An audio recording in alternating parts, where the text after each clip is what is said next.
सीमा अनीता के घर में काम करती थी।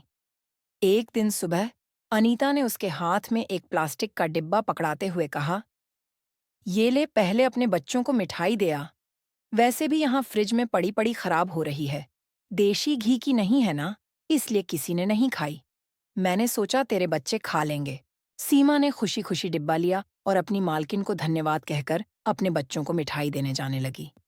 तभी पीछे से अनीता ने कहा, सुन, डिब्बा भी तू ही रख लेना, मेरे किसी काम का नहीं।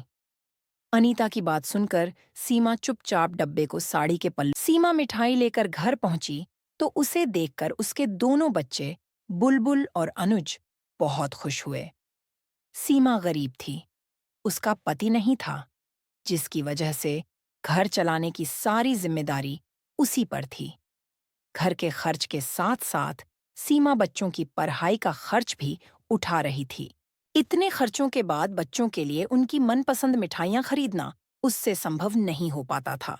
इसलिए जब कभी भी काम करने वाले घरों से कुछ भी खाने पीने का सामान मिलता, वो उसे अपने बच्चों के लिए ले आती थीं। और आज तो उसे डब्बा भर के मिठाई मिली थी। बच्चों को मिठाई देकर सीमा वापस काम पर आ गई। बुलबुल और अनुज ने सारी मिठाई खा ली और खाली डब्बे को देखने लगे। अनुज ने कहा, मम्मी की मालकिन कितनी अच्छी है ना, उन्होंने हमारे लिए कितनी सारी मिठाई भेजी। इस पर बुलबुल ने भी उसका साथ दिया और दोनों अनीता की तारीफ करने लगे। अनुज को आइडिया आया कि क्यों ना अनीता आंटी को थैंक यू कहकर उनके डब्बे को वापस लौटाने चलें। इस पर बुलबुल ने कहा, अरे बुद्धू, मम्मी कहती हैं किसी को खाली डब्बा नहीं लौटाते। और दोनों इस बात पर उदास हो गए कि डब्बे में भरकर देने के लिए उनके पास कुछ भी नहीं है। थोड़ा सोचने पर उन्हें एक आइडिया आया। बच्चे बचपन से ही अपनी अपनी गुल्लक में 1 रुपया डालते थे।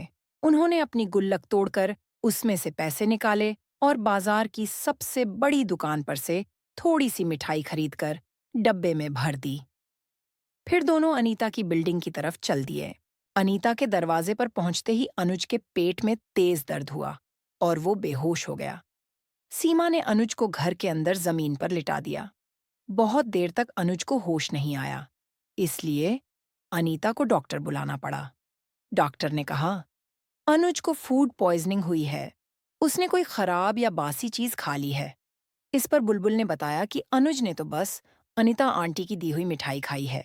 तभी सीमा ने बुलबुल को डांटकर चुप कराया और पूछा, तुम दोनों यहाँ आए क्यों थे? बुलबुल ने बताया कि वो लोग अनीता को मिठाई के लिए थैंक यू कहने आए थे। फिर बुलबुल ने अनीता के हाथ में वही डब्बा पकड़ा दिया और कहा, थैंक यू आंटी, मिठाई आपके लिए है, हमने अपनी गुल्लक तोड़कर खरीदी है, खाइएगा जरूर। बुलबुल की बात सुनकर अनीता अपने किए पर शर्मिंदगी महसूस करने लगी और आगे से ऐसा कभी न करने की कसम खा ली।